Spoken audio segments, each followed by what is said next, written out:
참으로 하나님의 은혜가 아니면 살 수 없는 세상 가운데서 우리가 살아가고 있지 않습니까? 처음 중국에서 시작되어졌던 신종 코로나 바이러스, 코로나19 사태가 일파만파 번져가면서 한국에서, 일본에서 동남아로 이제는 유럽까지 번져가면서 엊그제에는 세계보건기구에서 팬데믹이라고 하는 것을 선언했다라고 합니다.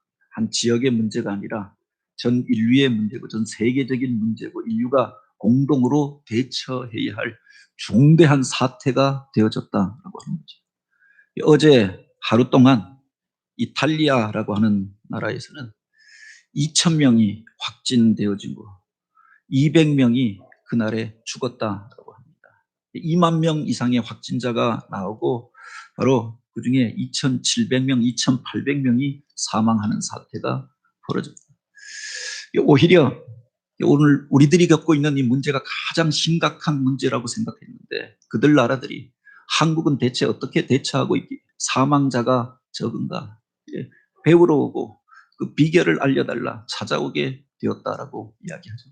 우리들도 문제가 해결되어진 것이 아니라 또 이런저런 불안함과 두려움 가운데 모이기가 쉽지 않은 환경 속에서 오늘 우리가 삶의 자리 가운데 흩어져서 이렇게 예배하게 되어집니다.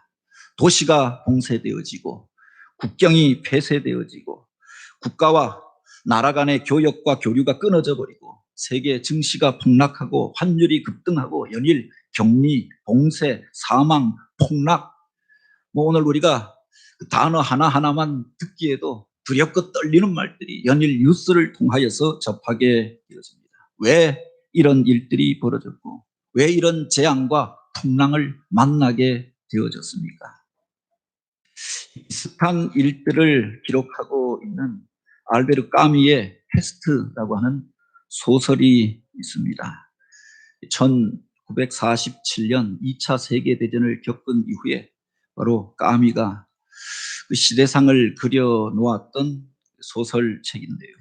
알제리에 위치한 조용한 해안도시 오랑이라고 하는 곳에서 벌어졌던 일들을 기록하고 있습니다. 베르나르 위위라고 하는 의사가 진찰실을 나서다가 그 앞에 피를 토하고 쓰러져 있는 쥐를 보게 되죠. 섬뜩한 느낌을 갖게 되어집니다. 그리고 그날 저녁 때 자기 집 앞에서 또 그렇게 죽어 있는 쥐를 보게 되어집니다. 근데 이게 어느 집 어느 사람 앞에서만 일어났던 사건이 아니라 며칠 후에 거리 곳곳에서 피를 토하며 죽어 있는 쥐들의 모습들을 사람들이 보게 되죠. 대체 이게 웬일인가? 무슨 일이 벌어지려고 이런 사건들이 일어나게 되어집니다. 사람들이 수군거리고 불안에 빠지게 되어집니다. 나중에 그 쥐떼를 통하여서 패스트가 그 마을에 번져가게 되면서 사람들이 이제 쓰러지기 시작합니다. 피를 토하며 알 수 없는 병으로 고통당하며 고열을 그렇게 쓰러져 가는 모습들을 보면서 바로 도시가 혼란에 빠지게 되어지죠. 정부 당국이 조사를 하면서 패스트 전염병의 발병을 선포하고 이 도시를 봉쇄시켜 버립니다. 이 도시에 있는 사람 누구도 밖으로 나갈 수 없다. 그래서 바로 그 봉쇄된 도시 안에서 사람들이 이 전염병과 맞서서 싸워야 할 처지에 이르게 되어집니다. 그 안에서 많은 사람들이 서로 다른 모습으로 이 문제에 대처하고자 하였던 겁니다. 의사였던 리위라고 하는 사람은 그 동료들과 함께 바로 병으로 쓰러진 사람들을 고치고 치료하기 위하여 사투를 벌입니다. 그 원인을 알지 못한 채 이 문제를 해결하기 위하여 목숨을 걸고 이 문제와 부딪혀 싸우는 사람들이 있었습니다. 또 어떤 이들은 이 문제는 나와 무관한 것이다 라고 생각하고 집으로 들어가 문을 닫고 나를 지키고자 합니다. 그 중에 한 사람이 바로 이 도시를 취재하기 위하여 왔던 알베르라고 하는 신문 기자입니다. 그는 이 도시 출신도 아니고 그곳에 사는 사람도 아니었습니다. 중요한 일이 벌어졌다라고 해서 취재하러 왔다가 나가지 못하고 이 도시에서 생활하게 되어졌던 겁니다. 그 사람들의 문제였고 그 사람들의 일이었고 그들이 당하는 고통이라고 생각했습니다. 그러나 그도 이 도시에서 결국은 그 사람들과 함께 이 재난 앞에 맞서게 되어지고, 주변인에서 결국 당사자가 되어져서 이 문제를 해결하기 위하여서 뛰는 사람이 되어져 가게 되지요. 그리고 또 한 사람이 등장합니다.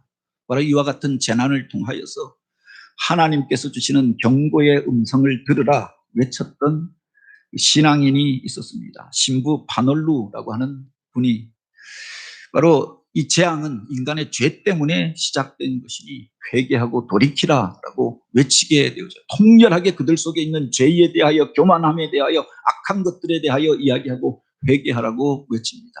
그때 의사 리위가 그를 향하여서 이렇게 항변하지요. 아무 죄가 없었던 어리디 어린 아이가 병에 걸려서 피를 토하며 고통당하며 죽어가는 모습을 보며, 이 아이가 대체 무슨 죄가 있어서 전염병에 걸리게 되어지고 죽어가게 되어졌습니까? 무슨 죄 때문입니까? 말해 보시오. 이 파놀루라고 하는 신부는 그의 항변 앞에 아무런 대답도 하지 못하고 그저 함께 울 수밖에 없었다. 이 도시는 이 재난 앞에서 그렇게 혼란 가운데 불안에 빠져서 그렇게 생활하고, 그것으로 인하여서 자기 자신의 삶의 자리로 숨어든 사람들, 또 그렇지만 그 앞에서 문제를 해결하고자 나서서 싸우는, 그러면서 그 재난으로 인하여, 바이러스로 인하여 쓰러져가는 사람들을 바라보면서 이 재난의 과정들이 지나가게 되어집니다. 그런데 정작 이 문제가 해결되어진 것은 맞서 싸운 의사들을 통해서 해결된 게 아니라, 물론 그들이 기도하였지만 기도한다고 해서 당장 문제가 해결되어졌던 것이 아니라, 날씨가 따뜻해지기 시작합니다. 추위가 물러가고 따뜻한 봄볕이 비추어 오고 기온이 올라가게 되어지니까 패스트가 더 이상 활동하지 않게 되어지고 사람들이 회복되어지고 거리로 나오게 되었다. 사람들이 이제 다시금 따뜻한 봄볕을 맞으면서 거리에서 이 재난이 끝나고 새로운 날들이 시작되었다, 기뻐하면서 환호하며 잔치를 벌이게 되어집니다. 이미 많은 사람들이 죽어간 이후였던 거지요. 그때 이 리위라고 하는 그 의사가 그런 이야기를 합니다. 패스트균은 결코 죽지도 사라지지도 않으며 가구들 안에, 이불 속에, 오래된 행주 속에 수십 년 동안 잠들어 있다가 침실과 지하 창고와 트렁크 속에, 또 쓸데없는 서류들 나부랭이 속에 숨지기고 때를 기다리고 있다가 인간에게 바로 교훈을 주기 위하여 또는 불행을 주기 위하여, 인간을 심판하기 위하여 저 잠들어 있던 쥐들을 깨워 언제든 다시금 이 행복한 도시로 찾아오게 될 것이라, 그날을 준비하라, 그 이야기를 합니다. 오늘 우리가 이와 같은 일들을 통하여서 이 소설 속에서 나오던 이야기들을 경험하게 되는 것 아닙니까? 끊임없는 재난 가운데에서 이유를 알 수 없는 불행한 일들을 당한 사람들을 만나면서 또 두려움에 사로잡히게 되고 불안한 세상 가운데서 우리가 거하며 오늘 주님 앞에 나와 예배하게 되어졌던 것 아닙니까? 오늘 본문에 보면은 바로 이와 같이 알 수 없는 재난 가운데서 고통을 당하고 있는 예수님의 제자들의 모습을 보게 됩니다. 이 사건은 예수님의 오병이어의 기적 사건에 이어서 등장합니다. 광야 가운데서 주님께서 놀라운 기적을 행하셨습니다. 많은 사람들이 그 기적을 체험하고 예수님을 왕으로 삼으려고 환호하며 또 들떠있는 그 자리 가운데 예수님께서 이제 당신의 제자들로 그 자리를 떠나게 하십니다. 그 무리들을 떠나게 하시고 배를 준비하여서 그들에게 배를 태워서 그 바다를 건너가게 하셨다. 그리고 주님은 그 군중들을 떠나보낸 이후에 산으로 올라가 기도하셨다라고 했습니다. 이 주님의 명령을 따라서 그 자리를 떠나서 배를 탔습니다. 그 바다를 건너고자 하였습니다. 그런데 한밤중에 그곳에서 풍랑을 만나 밤이 새도록 사투를 벌이며 고생을 하게 된 제자들의 이야기를 기록하고 있는 겁니다. 24절에 보면 때가 이미 육지에서 술이나 떠나서 바람이 거스름으로 물결로 말미암아 고난을 당하더라. 배가 육지에서 술이나 떠났다라고 하는 것은 이제 풍랑을 만나서 그들이 헤엄쳐서 또 자기들의 방법으로 돌아가기 쉽지 않은 자리로, 피난처를 찾기에 쉽지 않은 자리까지 나와 있음을 말하고 있는 거죠. 밤 사경이라고 하는 가장 깊은 시간을 의미하는 것 아닙니까?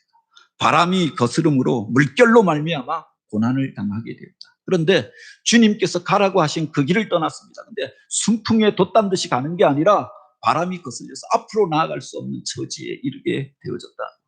그 물결로 말미암아 고난을 당하고 고생을 당하게 되었다고 했습니다. 단순한 어려움 정도가 아니라 여기에 보면 이 고난이라고 기록된 단어는 바사노스라고 하는 말인데 너무 고통스러워서 죽고 싶은 상황, 죽기 직전의 상황을 의미하는 거죠. 밤새도록 노를 저어도 앞으로 가지는 못하고 풍랑이 덮쳐오고 배가 깨어질 위기 가운데서 이제 우리가 죽게 되었다 생각하는 순간이었다. 그들이 왜 이런 고난을 당하고 이런 어려움을 겪게 되었습니까? 왜 이런 풍랑의 자리 가운데 거하게 되어졌는가? 성경을 잘 들여다보면 이해가 되어지지 않는 게 예수님께서 그들을 향하여서 바로 그 바다를 건너가라 말씀하셨던 것. 그들이 자의로 갔던 길이 아니었습니다.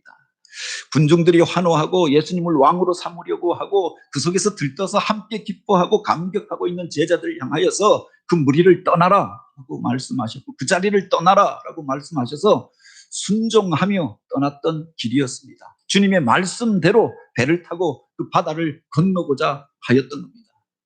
주님의 말씀을 떠나서 요나처럼 그 반대편으로 갔던 게 아니라 순종하여서 그 말씀대로 가던 그 길에서 이런 재난을 당하고 이런 풍랑을 만나고 그래서 고생하게 되어졌다. 그때 오늘 우리가 이런 질문을 하게 되는 거죠.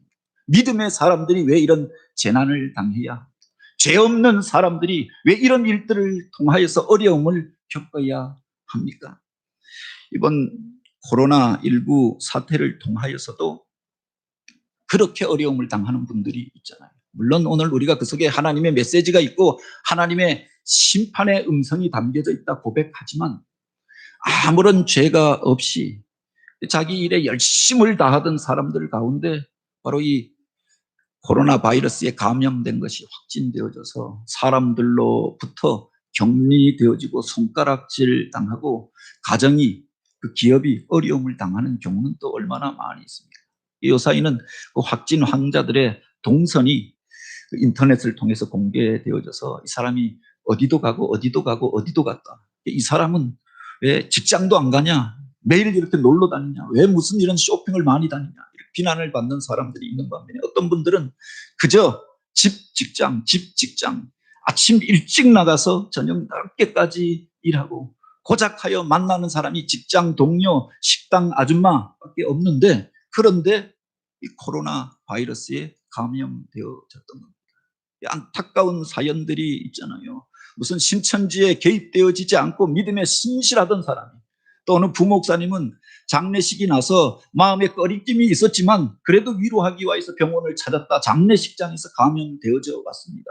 그 때문에 교회가 어려움을 당하고 같이 엘리베이터에 탔던 사람이 감염되어지고, 왜 믿음의 사람이 사명에 충실하여서 주님의 일을 하다가 이런 일들을 당해야 합니다. 오늘 우리가 인생의 의문들을 갖게 되어질 때가 있는 것 아닙니까? 그들이 부주의해서, 그래서 무지해서 이 병에 걸린 것도 이 풍랑을 만난 것도 아니었다. 사실은 그 배에 타고 있었던 사람들이 누구입니까? 예수님의 제자들이었던 베드로와 또 요한, 그리고 안드레와 야고보, 뭐 이런 사람들은 갈릴리 바닷가에서 평생을 고기잡이를 하던 어부 출신이었습니다. 그곳 태생이었고 바다에 대해서 누구보다 잘 알던 사람, 자기 집 안방처럼 드나들던 그곳에서 한가운데에서 그 바람을 거스르지 못해서 자기 방법으로 헤쳐나가지 못할 그 문제를 당하여서 어려움을 당하였던 것 아닙니까? 배에 대해서는 전문가였고 바다에 대해서는 누구보다 잘 알던 사람이었는데 그곳에서 풍랑을 만나서 앞으로 가지도 돌아오지도 못하고 죽을 위기 가운데 처하게 되어졌다. 경험이 없어서도 아니고 무지해서도 아니고 실수해서도 아니었다. 왜 그들이 그 바다 가운데서 풍랑을 당하고 어려움을 겪게 되어졌습니다. 이번 그 전염병 사태를 통하여서 이른바 전문가라고 하는 분들이 그런 이야기를 합니다. 환경의 역습이다. 인간이 문명의 이기들을 발견하고 그래서 환경을 파괴하고 이 땅 가운데 살아가고 있는 동물들, 짐승들, 생물들이 살아가는 삶의 초소를 파괴하니 그들이 자기들끼리 편안하게 살던 그들 안에 있었던 그 문제가 인간 안으로 들어오면서 그 바이러스가 동물들이 가지고 있었던 바이러스가 인간에게 문제를 일으키게 되어졌다. 환경의 역습이다. 환경 파괴의 결과다라고도 이야기합니다. 사회학자들이 이런저런 재난의 과정을 통하여서 세계 경제가 이런 파동을 겪으면서 발전해가는 과정. 그래서 이것이 또 우리에게 미치는 삶의 영향에 대하여서 진단하기도 합니다. 철학자들이 또는 종교인들이 이 문제에 대하여서 이야기하기도 하죠. 우리 인생 가운데 고난이라고 하는 것, 질병이라고 하는 피할 수 없는 인간의 실존이고, 그러니 바로 오늘 우리가 고난을 인정하면서 그 앞에 직면하며 살아갈 수밖에 없다. 아프니까 청춘이다. 그렇게 아프면서 성숙해지는 것이다. 우리가 어쩔 수 없다고 하면, 피할 수 없다고 하면 즐겨라, 그렇게 이야기하고 많은 경우도 있습니다. 그렇다고 해서 문제가 해결되는 게 아니에요. 진단한다고 해결되는 것도 아니고 그 원인과 그 궁극적인 그 속에 담겨져 있는 하나님의 섭리에 대해서 말하여 주는 것도 아니더라. 중요한 것은 재난을 당한 사람, 어려움을 겪고 있는 사람, 그 병으로 인하여서 신음하고 죽어가고 있는 그들에게 아무런 도움이 되어지지 않는 말들을 하고 있는 거죠. 이 풍랑이 일어난 이유는 무엇 때문입니까? 이 풍랑을 피하고 넘어서기 위하여서는 우리는 어떻게 해야 합니까? 오늘 우리는 그 원인을 알 수 없는 재난 가운데에서 신음하고 고통받으면서 우리 인생의 항해길을 가고 있는 것 아닙니까? 그런데 오늘 본문에 보면 이렇게 기록되어져 있습니다. 그 밤에 그렇게 고생하며 고난당하며 거스르는 바람과 풍랑으로 인하여서 죽을 위기 가운데 있는 그 제자들을, 그 문제들을 아시고 주님께서 그 바다 위를 걸어서 그들에게 찾아오셨다라고 합니다. 찾아오신 주님, 그들을 구원하기 위하여, 치료하기 위하여, 그들을 만나시기 위하여 찾아오신 그 주님으로 인하여서도 제자들은 이제 두려움이 습성이 되어져 있었던 겁니다. 유령인가 하여 두려워하였다고 하지 않습니까? 그들을 향하여 주님께서 말씀하십니다. 안심하라, 내니 두려워하지 말라. 그들을 안심시키십니다. 물속에 빠져가던 베드로를 그 물에서 끌어올리십니다. 그리고 그와 함께 바로 그들의 배에 오르시니 바람이 그치더라라고 했습니다. 대체 이분이 누구시기에 그 주님께서 그 배에 오르시니 이제 파도가, 풍랑이 잠잠하여지고 문제가 해결되어졌단 말입니다. 그곳에 있었던 사람들이 주님 앞에 무릎을 꿇고 그렇게 고백하잖아요. 진실로 하나님의 아들이로소이다. 사실은 예수님께서 이 거친 파도와 풍랑을 잠잠하게 한 사건은 여기만이 아니라 그 앞에도 등장하지요.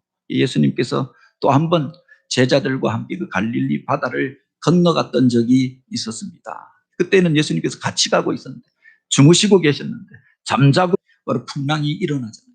제자들이 두려워하다가 자기 방법으로 되어지지 않는 것들을 알고 주님을 향하여 흔들어 깨며 도와달라고, 구원하여 달라고 외칩니다. 그때 주님께서 이 바람과 파도를 향하여 잠잠하라 외치니 바다가 잠잠게 되었다라고 했습니다. 그때 이 일을 보면서 그 배에 타고 있었던 사람이, 대체 저가 누구기에 바람과 파도를 향하여 명령하는가? 그것은 의문형으로 끝납니다. 대체 누구기에 바로 바람과 파도를 향하여 명령하는가? 또 명령한다고 그 바람이 멈춰지고 파도가 잠잠하여졌다라고. 그런데 이 사건을 통해서 그들이 참으로 그분이 누구신지 깨닫게 되었다라고 합니다. 진실로 하나님의 아들이로소이다 고백하게 되어졌던 거죠. 여기에 바로 이 사건의 결론이 담겨져 있는 겁니다. 우리 인생의 문제에 대한 해답이 담겨져 있음을 믿으시기 바랍니다. 그 이전까지 사람들은 풍랑을 당하여서 이 풍랑이 웬일이냐 의문을 품게 되어졌습니다. 누구 때문에 일어난 일이냐? 사람들이 어떤 일들이 발생하면 그렇게 누구를 향하여 책임을 돌리게 되는 겁니다. 사람들 안에 고난과 어려운 일들이 닥치게 돼서 수많은 의문과 또 수많은 갈등 가운데 휩싸이게 되어지죠. 예배하는 것도 그렇잖아요. 오늘 이 자리에 오신 분들도 있지만 집에서 예배하시는 분들도 있습니다. 갈 것인가 말 것인가 갈등이 있잖아요. 문제 상황 속에서 오늘 우리들 가운데 이런 갈등이 일어난다라고 합니다. 대체 이와 같은 일들이, 이와 같은 문제가 오늘 우리에게 던져주는 메시지가 무엇인가? 때때로 불안해하고 근심하고 염려하고 갈등하게 되어지는 것 아닙니까? 이 풍랑이 웬일인가? 그런데 주님께서 그 배에 오르신 이후에는 그 배에 있었던 사람들이 풍랑에 대하여서 더 이상 이야기하지 않게 되어집니다. 이 풍랑이 왜 일어났습니까? 그 풍랑으로 인하여서 우리가 어떻게 될 것이며, 또 그래서 바로 결론은 어떻게 될 것인가 묻지 않았다라고 합니다. 주님 앞에 엎드려 예배하고 경배하고 참으로 하나님의 아들이로소이다 고백하게 되어졌던 거지요. 곤란한 일들이 있었습니다. 어려운 상황들이 있었습니다. 바람과 파도가 있었습니다. 그 풍랑으로 인하여서 죽을 위기를 겪었습니다. 그러나 그것을 통해서 그들이 주님이 누구신가를 깨닫게 되었다라고 합니다. 구태여 그 풍랑이 일어났던 대답을 찾는다고 하면은 바로 주님이 누구신가라고 하는 것을 깨닫게 하기 위하여 주님 앞에 무릎 꿇고 참으로 하나님을 예배하게 하기 위하여 행하였던 일들은 아닐까. 오늘 우리가 그렇게 고백하게 되는 거죠. 그 임마누엘의 주님께서 그 인생의 배에 오르시니 문제가 해결되어졌다라고 합니다. 원하고 바라기는 이와 같은 일들을 통하여서 예수 그리스도 그분을 내 인생의 주님으로, 우리 가정의 주인으로, 우리 교회의 머리와 주인 되신 분으로 고백하는 기회가 되길 원합니다. 어쩌면 오늘 우리가 주님을 믿는다고 하면서 내가 주인이 되어 살아오지는 않았습니다. 오늘 우리가 가정 안에서 함께 하나님을 믿는 그리스도인의 가정이라고 하면서 하나님을 예배하였던 기회는 없었던 것은 아닙니다. 우리 교회가 주님 뜻대로 행한다고 이런저런 계획들을 행하지만 그 속에 세상적인 방법과 세상적인 생각과 인간적인 것들을 통하여서 계획하고 준비하였던 것들은 없습니다. 이 일들을 통해서 주님께서 멈추시게 하니까 교회의 모든 행사가 멈추어졌던 겁니다. 예배 한번 드리는 것도 얼마나 소중한 것인가라고 하는 것을 깨닫게 되어졌던 것 아닙니까? 참으로 우리 인생의 주인이 누구시고 이 역사의 주인이 누구신가라고 하는 것을 깨닫게 되어지는 순간이 아닙니다. 이 본문을 통해서 우리가 주목하여 보게 되는 몇 가지 단어가 있습니다. 그게 바로 밤사경이라고 하는 말입니다. 그 이전에 날이 좀 밝았을 때 풍랑을 만나게 되었다고 하면 그들이 그 물가에 있는 사람들을 향하여 도와달라고 외쳤을 것입니다. 그 육지로부터 그들이 좀 더 가까이 있었다고 하면 어떻게든 그 육지로 돌아갔을 것입니다. 바다 한가운데서 밤 사경에 가장 깊은 시간을 의미합니다. 유대인들은 밤을 나눌 때 1경, 2경, 3경, 4경으로 나눈다고 이야기합니다. 6시부터 9시까지가 1경, 9시부터 12시까지가 2경, 12시부터 3시까지가 3경, 4경은 언제인가? 새벽 3시부터 6시까지의 시간입니다. 가장 깊은 밤 모두가 잠들어 있는 시간. 외쳐도 도와줄 이가 없고 그들의 문제를 알고 해결해 줄 사람이 없는 상황. 그저 그 바다 한가운데서 캄캄한 한밤중에 자기들이 해결해야만 할 것 같은 게 절망적인 상황, 누구도 도와줄 수 없는 그 자리 가운데 거할 때 누구도 우리의 사정과 형편을 알지 못한다 생각하는 그 순간 주님께서 그들을 보고 계셨다 성경은 기록하고 있지요. 그들의 문제를 알고 계시고 그 삶의 자리로 그 풍랑이 있는 바다를 건너서 찾아오셨던 것 아닙니까? 이 제자들은 그 풍랑으로 인하여서 두려워하였습니다. 그 풍랑 때문에 배가 깨어지고 우리가 죽게 되었다고 생각하였던 것 아닙니까? 베드로는 그 바다에 빠져가면서 살려달라고 외치게 되었습니다. 그런데 주님께서는 그 물결 위로 걸어오셨다. 이 물에 빠져서 사는 사람이 있고 물결 위로 걸어가는 이가 있다라고 했습니다. 그 파도를 보고 두려워하는 사람이 있고 그 파도 위를 다니며 카약을 타고 또 그렇게 그곳에서 스킨스쿠버를 즐기는 사람들이 있잖아요. 주님께서는 전혀 두려움이 없이 그 물결 위를 걸어서 그들에게 찾아오십니다. 현대 신학자 중에는 바로 이 구절을 주님께서 물가로 다니셨는데 제자들이 그것을 물결 위로 오는 것으로 착각한 것이 아닌가. 사고가 아닌가, 또는 그것을 기록하는 이 오역이 아닌가. 물가로 오셨다라고 했는데 그것은 물 위로 오셨다라고 말한 것이 아닌가. 그 뒤에 보면은 베드로가 물에 빠져서 죽어가게 되잖아요. 주님께서 그 배에 오르시잖아요. 이게 어떻게 물가에서 바로 오르시고, 어떻게 그 백사장에 빠져서 베드로가 죽어가는 것이 아니었기 때문에 그를 건져서 올리셨던 거예요. 성경은 우리가 이해할 수 없는 수많은 사건들을 기록하고 있지요. 자연 만물을 다스리시는 분이 누구시고, 그 문제 위로 그것을 짓밟고 걸어가실 수 있는 분, 오늘 우리를 참으로 구원하실 수 있는 분이 누구신가를 바로 이와 같은 일들을 통해서 보여주고 있는 것 아닙니까? 우리 이성으로 이해할 수 없는 일들을 행하시며 그 속에서 바로 이 역사의 주인이 누구시고 우리 운명을 주관하시는 분이 누구신가라고 하는 것을 깨닫게 하여 주시는 거죠. 이 본문에 보면 또 한 가지 우리가 주목할 만한 단어가 즉시라고 하는 말입니다. 제자들이 사람들의 환호 가운데 예수님을 왕으로 삼고자 하는 그 들뜬 자리 가운데 분위기에 휩쓸려 있을 때 주님께서 그들을 향하여 즉시 그것을 떠나라라고 말씀하십니다. 이 첫 번째 즉시. 두 번째로 보면은 바로 그들이 그 풍랑 가운데서 두려워하면서 오시는 주님을 보면서도 유령이라 생각하여서 두려워하였다. 즉시 주님께서 말씀하십니다. 두려워하지 말라. 내니 안심하라. 두려워할 때 말씀을 주셔서 우리를 위로하여 주시고 주님의 뜻을 깨닫게 하여 주시고, 또 그래서 그 순간 주님을 만나는 기회가 되게 하여 주셨던 것. 그리고 세 번째 즉시는 바로 주님께서 그 배에 오르시는 즉시 바로 그 풍랑이 잠잠케 되어졌다고 하는 거죠. 베드로가 물에 빠져서 우리를 구원하여 주소서 할 때 주님께서 즉시 그의 손을 잡고 일으키시니 그가 살게 되어졌다. 이렇게 기록하고 있는 겁니다. 아무도 나를 구원할 자가 없고, 그래서 오늘 우리가 죽을 수밖에 없다고 생각하겠는데 우리의 사정을 아시고 찾아오시는 주님, 말씀을 주실 뿐만 아니라 우리의 손을 붙잡고 일으키시는 분이 주님이심을 깨닫게 되어지는 거지요. 바로 그 주님께서 그들을 향하여서, 그들을 구원하기 위하여 풍랑이 있는 그 바다를 향하여서 달려서 오시는 모습들을 연상하게 됩니다. 이 물에 빠져서 죽어가는데 주여 나를 구원하소서 하는데 주님께서 즉시 그를 일으키셨다.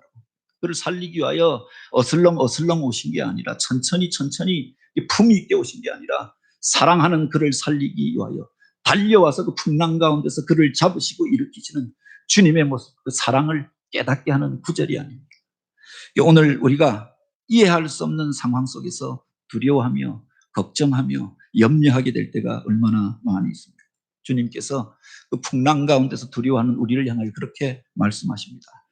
안심하라. 내니 두려워하지 말라.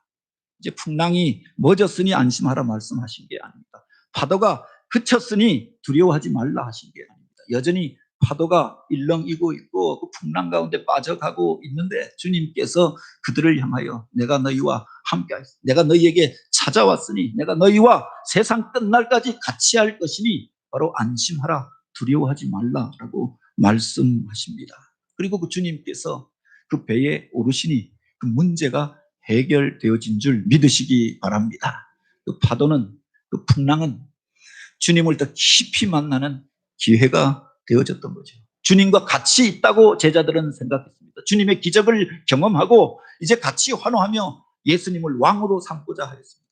근데 여기에 주님의 뜻이 있었고 주님의 계획하심이 있었던 게 아니잖아요. 오히려 그 무리를 떠나게 하십니다.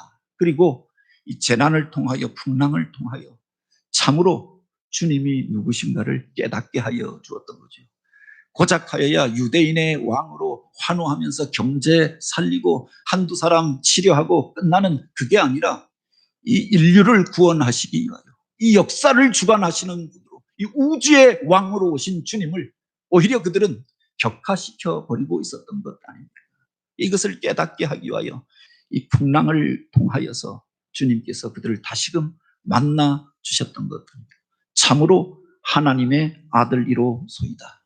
그 이전까지는 그 무리들은 왕이라고 외쳤습니다. 그분이 왕이 되시면 이 땅의 경제의 문제가 외세의 압력으로부터 우리가 겪고 있는 이 물질적인 문제로부터 해결될 것이라고 생각해서 주님을 환호했습니다. 그런데 바로 이제 참으로 그분이 하나님의 아들이심을, 역사의 주인이심을, 바로 내 인생의 주관자이심을 고백하게 되어졌죠. 풍랑이 일어나고 나니까 바로 그 물질이라고 하는 것, 세상에서 우리가 좀 높은 자리에 올라가고 어떤 좋은 집에서 좋은 옷들 입고 사는 것, 이게 아무 문제가 되어지지 않는다라고 하는 것을 깨닫게 되어졌던 겁니다. 보다 중요한 것이 내 생명이고, 보다 중요한 것이 오늘 우리가 살아서 생명 있는 삶을 사는 데 있었던 것 아닙니까? 그 자리, 우리가 소원하던 것, 그 모든 것 내려놓고 이제 주님 앞에 엎드려져서 참된 예배를 드리게 되어졌던 거죠. 어쩌면은 오늘 우리가 흩어져서 예배하는 이것이 주님 앞에 더 진실로 나아가는 기회가 될런지도 모르겠습니다. 가정에서 인터넷을 켜고 예배하는 성도들도 있지 않겠습니까?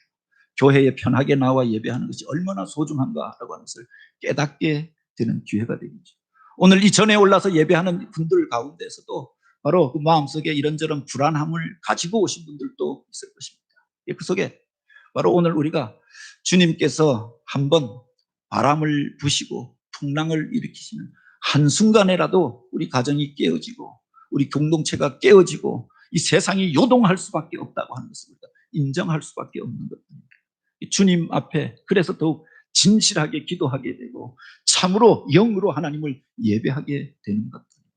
참으로 하나님의 아들이로소이다. 이 풍랑 가운데에서 주님을 고백하고 내 인생의 배에, 우리 가정에, 그리고 이 교회와 이 민족 가운데 주님을 왕으로 모셔들어서 그 배에 오르셔서 그 항해를 주관하게 하심으로 오늘 우리가 다시 한번 회복되어진 기쁨을 누리며 이전에 누렸던 그 기쁨, 그런 즐거움 정도가 아니라 영원한 기쁨과 즐거움을 누리며 하나님을 찬양하고 예배하는 교회요, 그런 민족, 그런 나라가 되어지길 주님의 이름으로 축복합니다.